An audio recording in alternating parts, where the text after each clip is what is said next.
दोस्तों आज की इस वीडियो में बात करेंगे रिएक्टिव पावर मैनेजमेंट कंट्रोलर क्या होता है, इसका इंडस्ट्री में क्यों यूज़ करते हैं, इसके इंपॉर्टेंस क्या होते हैं किसी भी इंडस्ट्री में। दोस्तों किसी भी प्रकार का इंडस्ट्री हो और चाहे कंपनी छोटी हो चाहे बड़ी हो, हर कंपनी में रिएक्टिव पावर मैनेजमेंट कंट्रोलर आपको लगा हुआ मिलेगा। अगर आप किसी कंपनी में विजिट करेंगे तो आपको इस प्रकार का रिएक्टिव पावर मैनेजमेंट कंट्रोलर आपको लगा हुआ मिलेगा। तो दोस्तों इसका यूज क्या होता है आपने बहुत से कंपनियों में देखा होगा और आप इसको मतलब नहीं पता होगा। तो दोस्तों इसका मतलब मैं आज आपको इस वीडियो में बताऊंगा, इसका यूज हम क्यों करते हैं किसी भी इंडस्ट्री में। तो दोस्तों चलिए शुरू कर लेते हैं बगैर टाइम वेस्ट किए।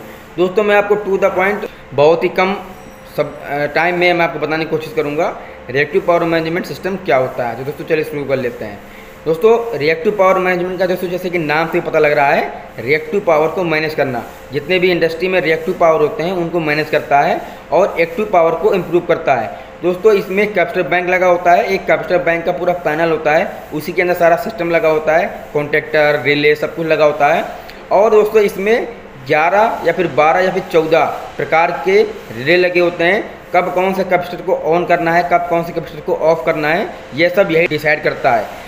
जितना हमारी कंपनी का लोड होगा उसी हिसाब से उसी कैपेसिटर बैंक को ऑन करेगा, उसी का और उसको ऑफ करेगा। दोस्तों हम मैनुअली नहीं पता कर सकते हैं कि कैलकुलेट करके कि कब कौन सा कैपेसिटर बैंक को ऑन करना है, कब किसको ऑफ करना है। यह सारा काम रिएक्टिव पावर मैनेजमेंट कंट्रोलर ही करता है कि वो लोड के हिसाब से इसको सेंस कर लेता है। सेंस करने के बाद जैसे कंपनी में मान लीजिए कि 5, 10, 15, 20, 50 या फिर 100 kVAR के अगर कैपेसिटर बैंक लगे हुए हैं तो कब 5 का कैपेसिटर बैंक ऑन करना है, कब 100 का कैपेसिटर बैंक ऑन करना है, कब 250 का करना है, यह सब रिएक्टिव पावर मैनेजमेंट कंट्रोलर ही इसको डिसाइड करता है। दोस्तों इसमें 6 प्रकार के सेटिंग्स होते हैं, पैरामीटर्स होते हैं जो कि हमको खुद मैनुअली सेट करना पड़ता है। उसके बाद ये फिर ऑटो में काम करने लगता है। दोस्तों जो पहला जो होता है इसमें आपके कंपनी में कितने kVAR के कितने कैपेसिटर बैंक लगे हुए हैं। जैसे कि मान लीजिए 5, 10, 15, 20, 50, 250, 500 kVAR के अगर कैपेसिटर बैंक लगे हुए हैं तो वो सब आपको इस कंट्रोलर में आपको इनपुट करना पड़ेगा।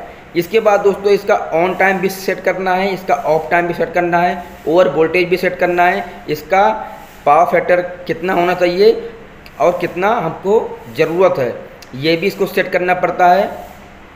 और दोस्तों कैपेसिटर बैंक को ऑटो में करना चलाना है या फिर मैनुअल में चलाना है, यह सब हमको सेट करना पड़ता है। अब दोस्तों सेट देख लेते हैं कि कैपेसिटर बैंक को ऑन या ऑफ कराने का टाइमिंग क्या होता है। दोस्तों कैपेसिटर बैंक को 7 सेकेंड का टाइम होता है इसको ऑन कराने के लिए। मतलब जैसे ही हमारी कंपनी का पावर फैक्टर कम होगा तुरंत ही वो सेंस करके उस कैपेसिटर को ऑन कर देगा, जिससे हमारा पावर फैक्टर मेंटेन रहेगा। और इसको ऑफ कराने का जो समय होता है ये भी 7 सेकेंड का ही होता है, यानी कि 7 सेकेंड का। कि अब मान लीजिए कि कैपेसिटर बैंक हमारा ऑन हो गया है, हमारा जो पावर फैक्टर है वो 1 हो गया है या फिर 0.999 हो गया है। अब हमारा लोड कम हो गया तो ये कैसे मैनेज करेगा, ये सब कंट्रोलर ही मैनेज करता है। कि अब हमारा पावर फैक्टर 0.99 हो गया, मान लीजिए किसी वक्त पर पावर फैक्टर हमारा बहुत डाउन हो गया यानी कि 0.6 पे आ गया, 0.666 पे, अब वो सारे कैपेसिटर बैंक को ऑन कर देगा और तुरंत ही हमारा जो पावर फैक्टर होगा वो 1 हो जाएगा या फिर 0.99 हो जाएगा। अब दोस्तों ये लोड पर डिपेंड करता है, जितने भी कंपनी में लोड होते हैं उसी हिसाब से पावर फैक्टर हमारा कम होता है ज़्यादा होता है।